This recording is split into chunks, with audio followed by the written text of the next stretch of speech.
Best varicose veins చికిత్సనే పొందండి. నొప్పి లేని చికిత్స కోసం సంప్రదించండి ఎబిస్ హాస్పిటల్.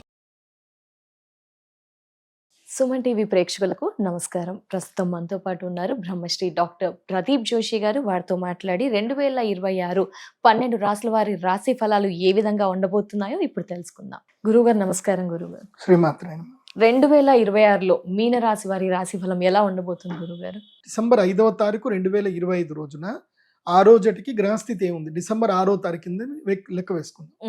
ఆ రోజు గ్రహస్థితి ఏదైతే ఉందో ఆ గ్రహస్థితిలో ఉండేటువంటి మేజర్ 4 గ్రహాలు జూన్ 3వ తారీఖు వరకు ఆ గ్రహాలన్నీ కూడా అలాగే ఉంటాయి, ఏ మార్పు ఉంటుంది. జూన్ 3.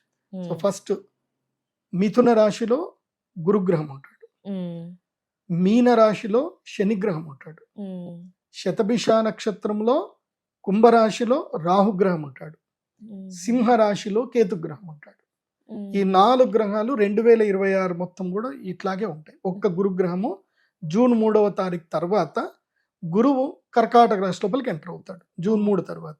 కాబట్టి ఇప్పుడు నేను చెప్పే రాశి ఫలాలు ఏంటంటే 2026 డిసెంబర్ 5వ తారీఖు 2025 నుంచి మొదలయ్యి జూన్ 3వ తారీఖు 2026 వరకు ఈ రాశి ఫలాలు వర్తిస్తాయి.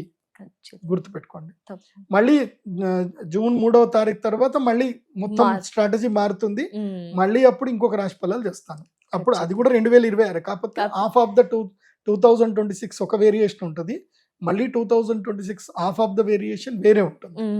అప్పటి వరకు ఇప్పుడు స్టార్ట్ అయిపోతుంది, ఇవే రాశి ఫలాలు మారుతాయి. సో ఇది బాగా గుర్తుపెట్టుకొని మీ జన్మ నక్షత్రం ఏందో తెలుసుకొని ఇక మీరు 2026 రాశి ఫలాలు చూడండి. మీన రాశికి ఇప్పుడు శని ఎక్కడున్నాడు అంటే ఇక్కడ విశుద్ధి చక్రం మీద ఉంటాడు. విశుద్ధి చక్రము అనాథ చక్రం మీద ఉంటాడు శని. ఎందుకు చక్రాలు ఎక్స్ప్లెయిన్ చేస్తున్నాను అంటే మీరు ఎంత మీ మాటని కంట్రోల్ చేసుకుంటే మీకు అంత మంచిది. మీన రాశి వాళ్ళకి అదుపు మాట పొదుపు. డోంట్ రియాక్ట్, ఎవరిని ఏమీ అనకండి. ఒకటి గుర్తుపెట్టుకోండి, ఇచ్చిన డబ్బు తిరిగి తీసుకోవచ్చు కానీ అన్న మాట తిరిగి తీసుకోలేము.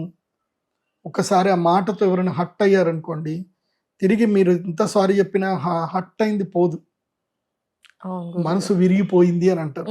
మనసు ఎక్కడుంది, ఎలా ఉంది, ఎలా విరిగిపోయింది అది విరిగినోడికే తెలుస్తుంది. అర్థమవుతుందా?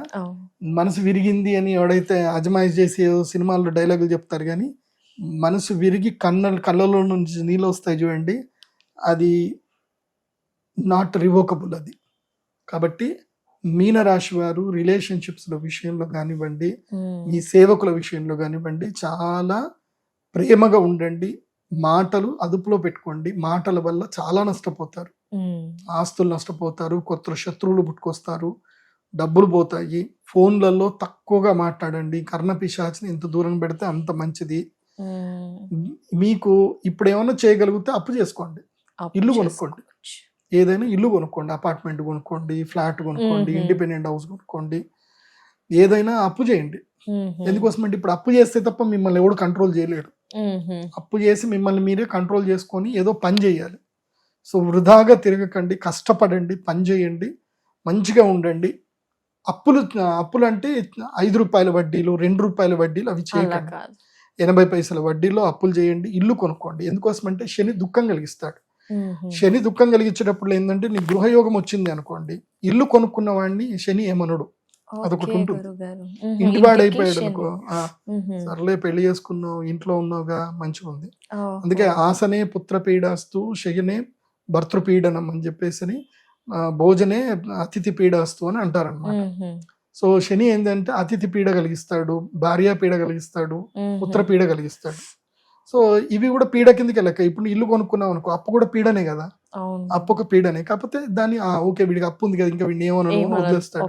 కాబట్టి మంచిగా ఇల్లు కొనుక్కోండి. మీన రాశి వాళ్ళు తప్పకుండా ఇల్లు కొనుక్కోండి. ఈ సంవత్సరం ఏదైనా చేసి ఇల్లు కొనుక్కోండి.